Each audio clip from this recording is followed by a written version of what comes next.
It's an ongoing process of personalization, dehumanization, and getting the public to accept the fact that they're nothing but cattle. Once you're on the plane, you're coming into Detroit, what happens next?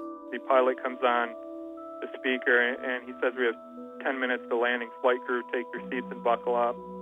A flight attendant walks by my seat, mumbling to herself, something smells like smoke. I looked up. I'm in row 27. I could see smoke coming from row 19, 8 rows up. It wasn't a lot of smoke at that time, and it looked like it was coming from the floor. So I unbuckled my seatbelt, took a few steps up the aisle to get a better look, and then it burst into flames across the floor of the seats and up the wall to the ceiling. When it burst into flames, people were screaming, "Fire, fire, terrorists, water, water, water, we need water, somebody get water." Flight attendants were screaming. The pilot comes on the intercom and says emergency landing and starts speeding up. And while this is going on, the terrorist man's being hauled off into the first class area by a couple passengers. We are 5 days into this, and we've not seen any surveillance footage. The media doesn't seem concerned about eyewitnesses seeing a man videotaping the whole flight aimed at this guy.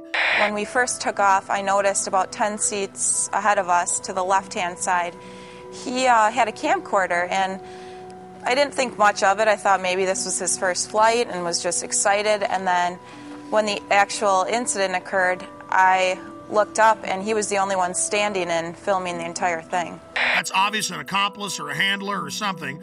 We've got this other guy getting him through security. I mean, any other comments? When we were being detained in Detroit, we were held in an area of the baggage claim area. Then all the passengers from our flight, there was nobody except for some law enforcement personnel. After we had been there for about an hour, all the time with our carry-on bags, 3 bomb-sniffing dogs were brought in. One of them sat down by the bag that was brought in by the man in orange. He had on orange. He appeared to be of Indian or Pakistani or some similar descent, maybe around age 30. He was walked back to a room, not in handcuffs. He went in the door. He was in there approximately an hour. When he came out, he was handcuffed, taken away. An FBI officer came up to the group of the rest of us passengers and said the following, which is not exact, but close. You're being moved to another area. It's not safe here. I'm sure all of you saw what just happened and can figure out why you're being moved. We were taken to a customs area, and they brought bomb dogs and checked all the luggage with that. Another person was taken aside and handcuffed and brought out, and we were moved into another room for safety reasons, they told us. My story on this has been the same all along, and the FBI now has 5 versions of their story, which I clearly lay out with a time period and with each version, and they're not credible. There is absolutely no excuse for the reason why. Number one, we were left on the plane for 20 minutes, not knowing if there was another bomb there.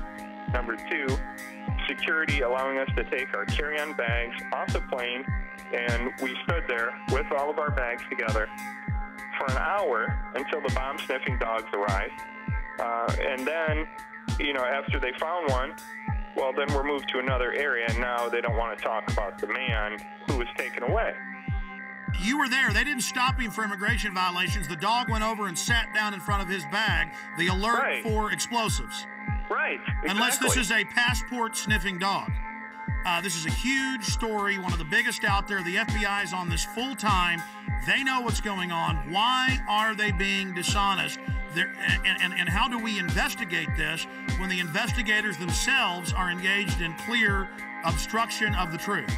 I don't know how else to take it. It's either utter incompetence or intentionally hiding something, and I don't know how to take it. And still, we're now, 8, 9 days into this, and we still haven't seen the Amsterdam footage. Well, and also, why aren't we seeing the video of when he's going through metal detector, passport check, and boarding? You know, this is a modern airport. You would think they would have video of all this of some sort. They didn't say, oh, we'll look at that. They just said, no, there was no one helping him, which is very suspicious, instead of just putting the footage out. If somebody robs a bank or holds up a gas station, well, there's video footage of the incident on the 11 o'clock news, usually that very night. If I'm not correct, well, show the video. What are you hiding?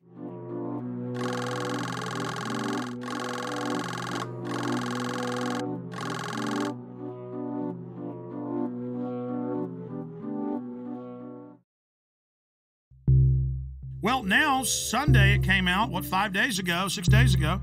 Authorities were watching different Nigerian on Christmas Day flights, CNN. What a way to take a huge issue and just kind of put it out there like it's milquetoast. Okay, there was somebody else. Yeah, they did arrest him, but we're not going to talk about it. Kurt, there's a definite cover-up, and you've been vindicated in triplicate. Not only that, but I don't know if you caught the ABC News article that came out over the weekend. There were a couple sentences snuck in the bottom of this article about female suicide bombers. I don't know if you caught this. No, tell us. I'll read it to you word for word. Federal agents also tell ABC News they're attempting to identify a man who passengers said helped Abdul Muttalab change planes for Detroit when he landed in Amsterdam from Lagos, Nigeria. Authorities had initially discounted the passenger accounts, but the agents say there is a growing belief the man may have played a role to make sure Abdul Muttalab did not get cold feet. Oh my God, you've been vindicated by them on that. But obviously they think the trail's cold now. They have all the surveillance footage. They were involved in a cover-up. Kurt, this is huge.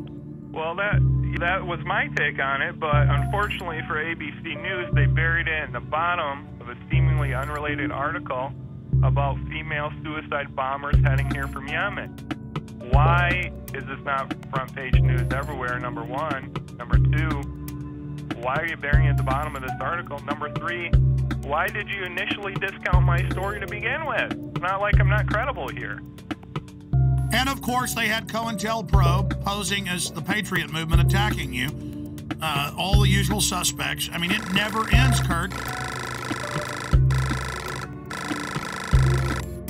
We are, of course, going to get into the top story today.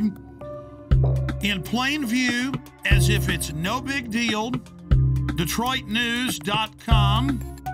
Okay, it was a U.S. government agent that was the smart-dressed man that led Umar Farouk al-Matab, or the underwear bomber, on to the aircraft in Amsterdam. After a month plus of lying and saying that no such man existed, and saying no one else was pulled off the plane in Detroit, supposedly with a bomb. Now they've admitted that happened as well. Kurt Haskell, the lawyer, and his lawyer wife, they've both on record have been proven right with other witnesses.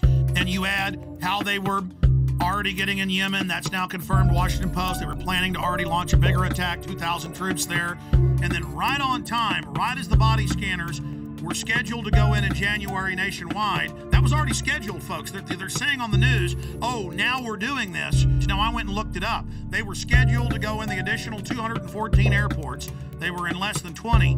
So although we have acquired these machines, they are not as widely deployed as they should be. In your current role as a consultant, do you have an interest in body scanners? We consult with all kinds of firms, including firms that do manufacture body scanners. You do have some interest in more sales of body scanners. As well as a lot of other security measures. But I would point out that I've talked about this for probably the last 3 years. Read what the scanners do to your body. And the TSA guys, again, you need to know why you're going to be dying in 5 years of cancer. Go ahead. And then we find this article about terahertz waves, which is what they use to do this scanner. This came in today. And according to one of their studies, I'm just going to read this real quick. Terahertz waves are in the electromagnetic spectrum between microwaves and infrared, and they pass through non-conductive materials such as clothes, paper, wood, and brick. They say the forces that are generated by these THZ fields are tiny and resonant effects that allow the THZ waves to unzip double-stranded DNA, creating bubbles in the strand that could significantly interfere with processes such as gene expression and DNA replication. So step in the microwave. And of course, the fools don't know that the reports you've pulled up and I've looked at, these things are leaking. But the TSA guys are going to love dying of cancer. Oh, yeah. This is fun. Surrounding it. They're all around it. The thing's right there. Well, see, that's kind of the good thing, though. See, evil always gets judged. These guys make excuses. They're going to make excuses about scanning naked children.